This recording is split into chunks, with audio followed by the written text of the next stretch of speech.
going to talk about measuring the impact of health tech in society by utilizing a unified metric. And actually trying to see if using a metric, which has been used for years, called QALY, could be actually converted into extracting the benefits of quality of life in society from health tech.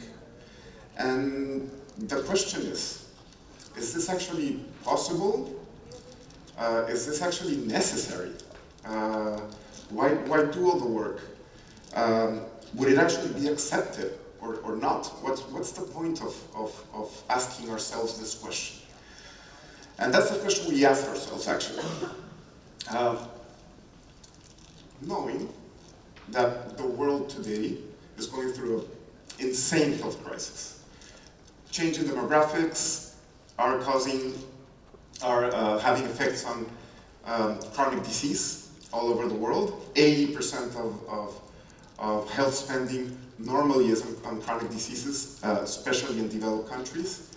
Accessibility to health is decreasing, and in other types of countries, it's actually never been possible to access health.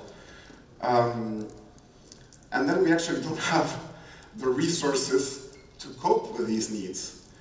And we know already that health tech, the use of digital solutions, can actually help alleviate these needs.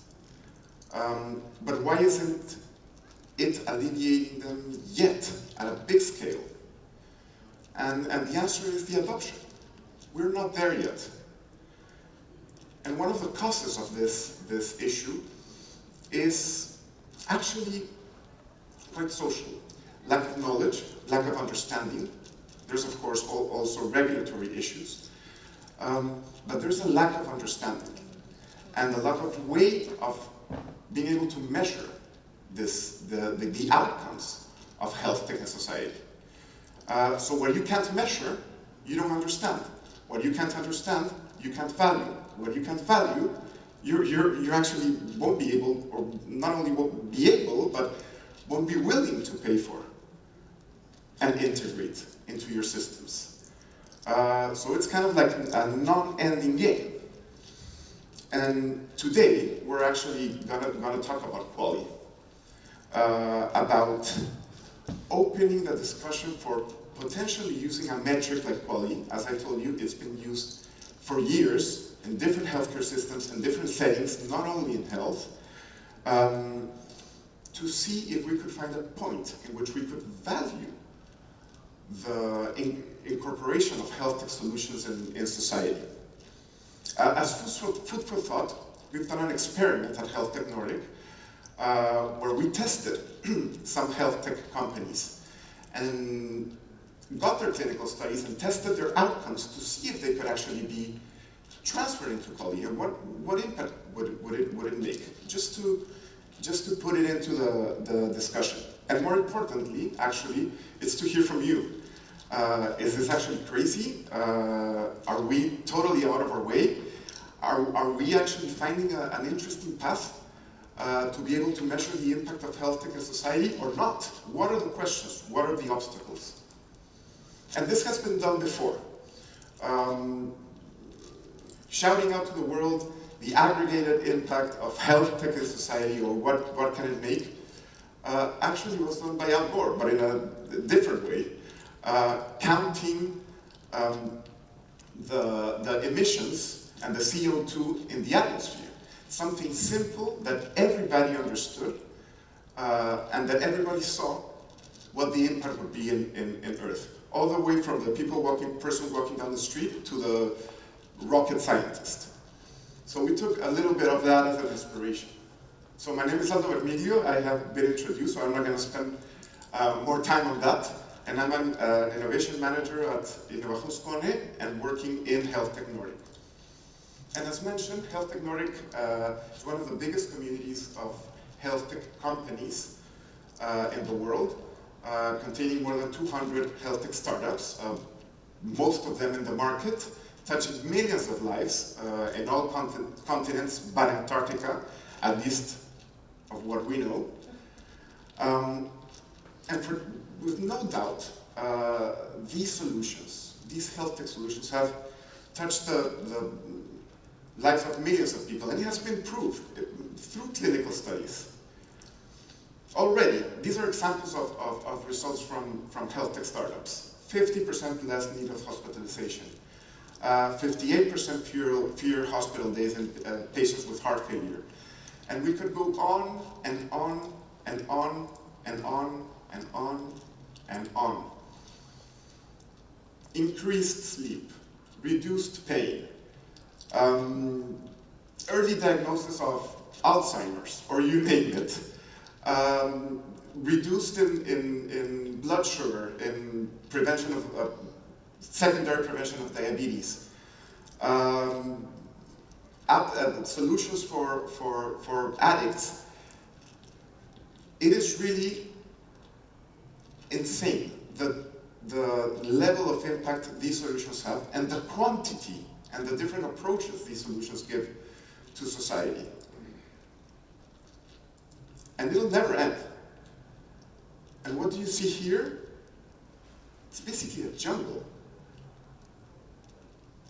of different solutions, of different outcomes, a lot of them very well proven, hitting a healthcare system and wondering right now why it's not very well understood. It's a lot to handle.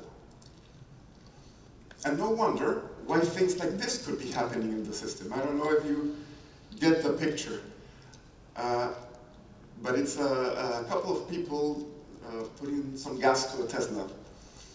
Is it that we in health tech, with all our approaches and all our results and all our outcomes, are maybe feeding the system with something that it doesn't necessarily need or understand? Or is it too much?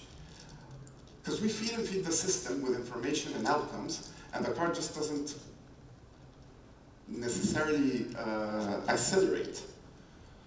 And we wondered about this. And in that wondering, we went back actually to the archives and said, let's not reinvent the wheel, and let's take something that is widely used, that can collect a series of different types of outcomes, and that is used actually today in many countries, and other countries not, to help make decisions around purchasing treatments or willingness to pay towards treatment. And that's where we ended up finding QALY, which means quality adjusted life year. Is it something everyone is familiar with, or have you heard about it before? Yes? The interesting thing about QALY, which has been used for years and years, in pharma, in treatments, even government entities in charge of traffic utilize QALY, is that it is a unit in which different outcomes can be translated into, which makes it fungible. So you can express the outcome in one unit, even depending on where it comes from. It could be monetized. So governments and entities put a value to it, to each QALY adjusted, or to each QALY put into society. So it's very interesting how this metric is used, and all the possibilities it has to be able to communicate quality of life and benefits to society. And it's basically, it's quite a simple unit, I would say. It's a unit that measures 1 year extra lived with a certain quality of life put into it, or in function to a certain quality of life, which is measured from 0 to 1. So you live one extra year in full quality of life, let's say, your QALY would be 1. Because it's from 0 to 1, 1 is the greatest. You live an additional year with a so-so quality of life, maybe from 0 to 1, rated at 0.5, then you have 0.5 QALY. So it mixes life or life expectancy with the quality of those years lived. And in this graph, you would see how the set works, in which the lighter area would be, let's say, the measurement of a QALY in society, because it can also be aggregated. And if, let's say, you decide to implement an intervention, a health intervention, a societal health intervention, you could actually increase not only the years lived of that person, or that aggregated in society, but also the quality of life. So that's how it's measured. And as I told you, what's interesting about this metric is that it can aggregate, or it can piece, or it can source itself from different types of outcomes. Something coming from anxiety, a scale coming from measuring fatigue, insomnia, osteoarthritis, depression, you name it. And in the experiment we made with some health tech startups, exactly 4 health tech Nordic startups, what we did was gather the clinical tests they had published already for a totally different objective, and screen them and saw if we could actually extract quality from them, and we could take some conclusions from it. And the objective of it was actually to test the method and see if this could actually be done or not. How useful would it be? So from these 4 companies, one, Mindfulness Center, which is a solution focused on training the trainers, digital solution focused on training the trainers in mindfulness. Patient Journey app, which is a pre-op and post-op digital patient pathway solution. Joint Academy, specially focused, digitally focused on osteoarthritis problems and treating them. And Learning to Sleep, which is a digital solution based on CBT, a customized digital solution based on CBT, focused on help you actually sleep. We found within their studies that they had used, by design, a series of scales that could actually be transferred into QALY. And that's how we found QALY.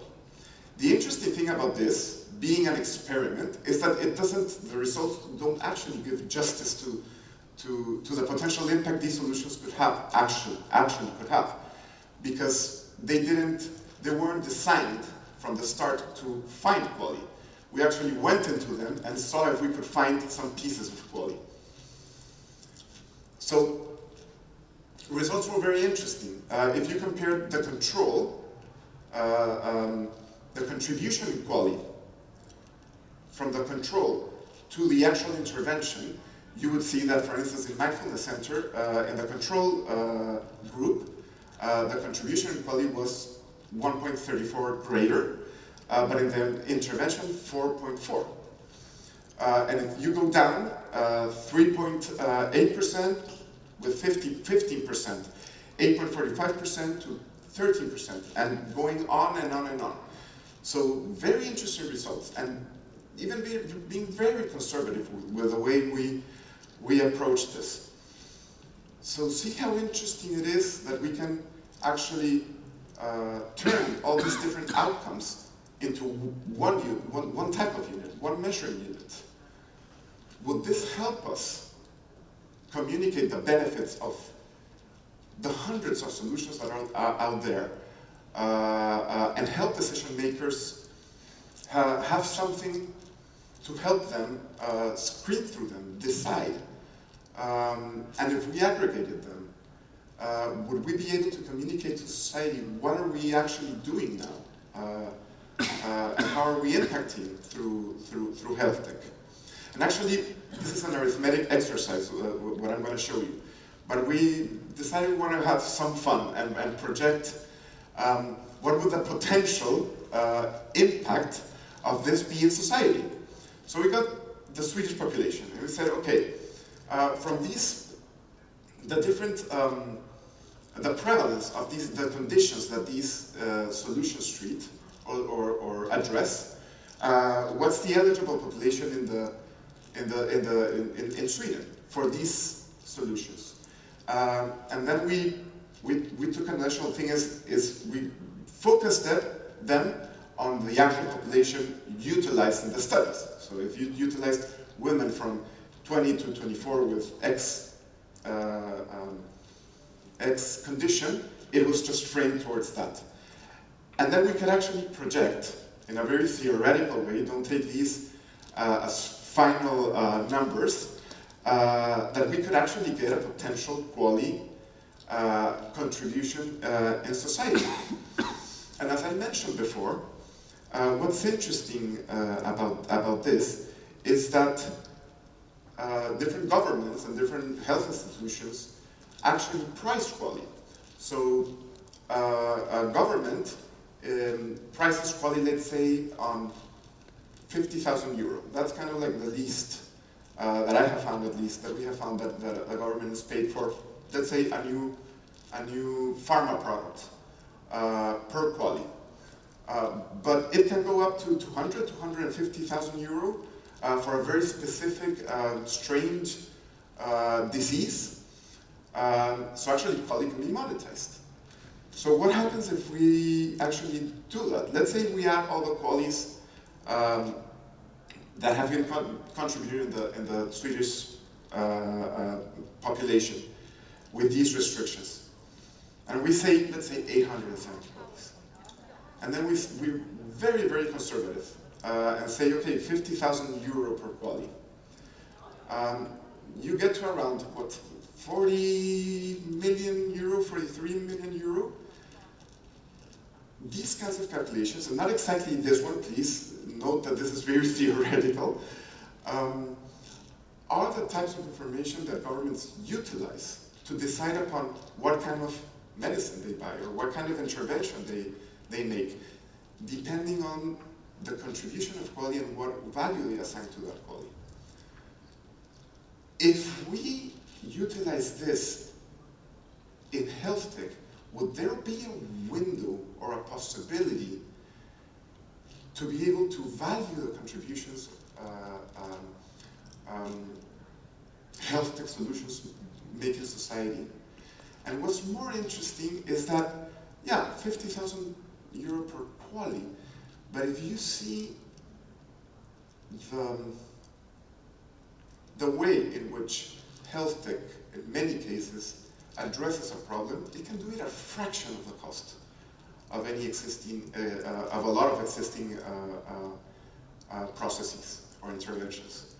So it might be even much less. And that was actually our question and our challenge, to see if we could fit health tech into a language that is already being spoken. With two main issues in front of us, or two main challenges. One, speak the same language. The second one, utilize this language to not only facilitate decision making, not only facilitate the value of a potential health tech intervention with health tech, but also be able to communicate it to the world, for it to be easy to communicate as well. And if we actually are able to tackle these challenges, then we can start dreaming or making moonshots. Let's say we have a lot of health challenges in Sweden, and they're definitely replicated in a lot of countries around the world, especially the developed ones. Let's say we decide to say, okay, we need to reduce hospitalizations by 50% on the chronic patients that are coming. How do we do that? How many QALYs do we need to put or to aggregate in society to be able to reach that level? How many QALYs could health tech contribute with? So these are the kinds of discussions that would be so good to make once we solve this problem. But the thing is that I would be very happy to leave this room with more questions than answers, because we don't have them all. This is a moonshot. And the idea is to spice up a discussion where we really do this together and start with a question of, yeah, where do we start? What could be done? Does this make sense? Is this an interesting pathway? What else would we need to influence decision makers, to influence the system? Maybe it's not quality, maybe it's some other metric. We think we know that we need a unified one. Something that could tamper with all the different potential outcomes. Because if not, it's still a jungle. And it'll be. And what's not measured and not understood, it's not valued. So please, go ahead. If you have any comments around what should be done. Are there other areas in which we could work around trusting these outcomes? Please, be open to do any comment.